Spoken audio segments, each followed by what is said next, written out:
नमस्कार, आप सभी का बहुत बहुत स्वागत है न्यूज़ 18 इंडिया पर। इस वक्त एक बहुत ही खास मेहमान हमारे साथ है।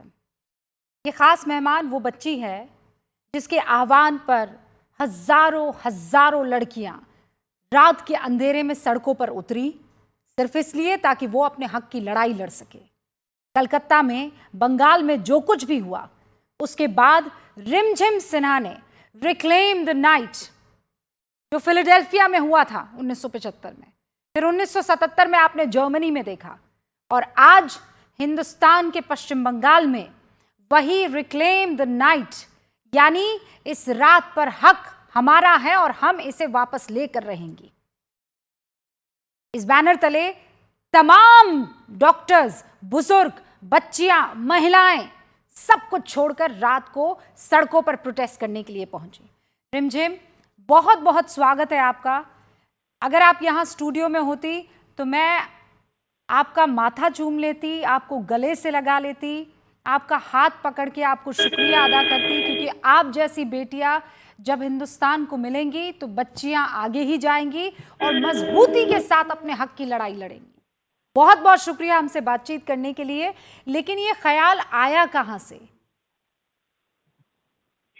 जी, आरजे करके इंसिडेंट जब आई थी तब एज यूजुअल विक्टिम को ही ब्लेम किया गया था। प्रिंसिपल की ऐसी स्टेटमेंट आई थी कि इतनी रात को वो महिला सेमिनार रूम में क्यों गई थी, ये एक क्वेश्चन आए थे प्रिंसिपल की तरफ से। जबकि इंफ्रास्ट्रक्चर को ध्यान में रखते हुए ये उनकी ड्यूटी, उनकी रिस्पॉन्सिबिलिटी थी कि अगर वो ऑन ड्यूटी एक काम पे जाती हैं हॉस्पिटल में तो उनके लिए एक सिक्योर्ड रेस्ट रूम होना चाहिए। तो अपनी रिस्पॉन्सिबिलिटी को आड़े रखकर उन्होंने ऐसे कमेंट्स किए थे।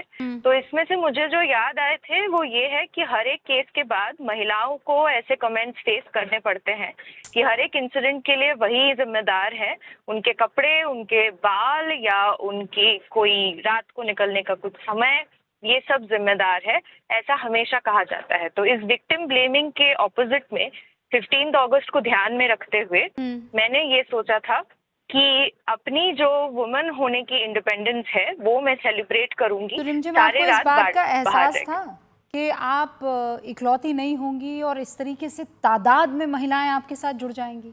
मतलब 90 साल की बुजुर्ग तक आपके साथ उस पंक्ति में होंगी?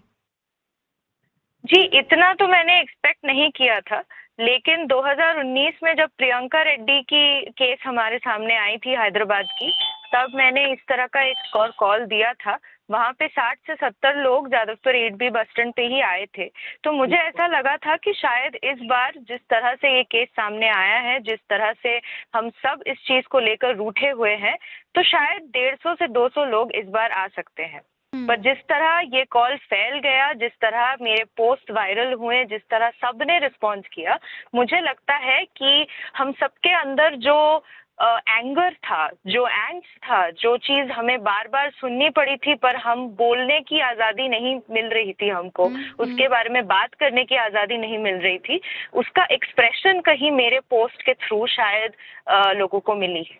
वो तस्वीरें हम देख रहे थे, लेकिन फिर वो अनफॉर्चुनेट तस्वीरें भी हमें दिखी जहां तोड़फोड़ हो गई, सबको वहां से भगाना शुरू कर दिया। ये कौन लोग थे? देखिए, जब मैंने पोस्ट दिया था और जब मैं इस चीज का कैंपेन कर रही थी, इंसानों को रीच आउट कर रही थी, उन्हें बोल रही थी कि आने के लिए, तब भी मेरे बारे में भी ऐसी काफी चीजें रटवाई जा रही थी कि मैं किसी पॉलिटिकल पार्टी के अंडर आके ये चीजें कर रही हूँ। और मुझे लगता है कि इस चीज को मलाइन करने की कोशिश प्रैक्टिकली की गई थी कि लोग जब रास्ते पे आएंगे तब उसकी जो शक्ति है उस चीज को मलाइन की जा सके।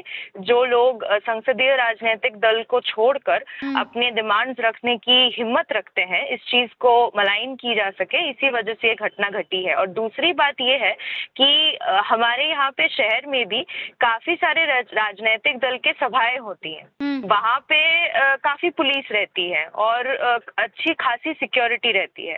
किसी वजह से हमारे गैदरिंग के आसपास इतनी सिक्योरिटी भी नहीं थी कल।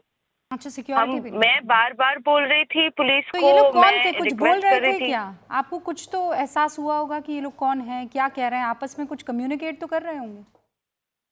आपस में कम्युनिकेशन वहां पे समझना बहुत मुश्किल था, क्योंकि वहां पे कम से कम 5,000 लोग थे और मेरे लिए 5,000 लोगों को एक साथ एक जगह से रीच आउट करना बहुत मुश्किल है। सिर्फ माइक के अलावा मेरे लिए रीच आउट मैं करना अगर संभव एक नहीं। शब्द में आपसे कहूं कि ममता बनर्जी से कुछ कहना चाहेंगी तो क्या कहेंगी आप? आंसर, आई थिंक अगर एक शब्द काफी है तो उनसे काफी सारे आंसर्स हमें चाहिए होंगे। वो रिस्पॉन्ड नहीं कर रही हैं, वो बातें नहीं करना चाहती हैं और सब लोग रास्ते पे आ रही हैं, उसके बाद जवाब, वो डिक्लेयर कर आंसर, रही हैं कुछ। यही हमें चाहिए। जी। रिमझिम, बहुत बहुत शुक्रिया हमारे साथ जुड़ने के लिए।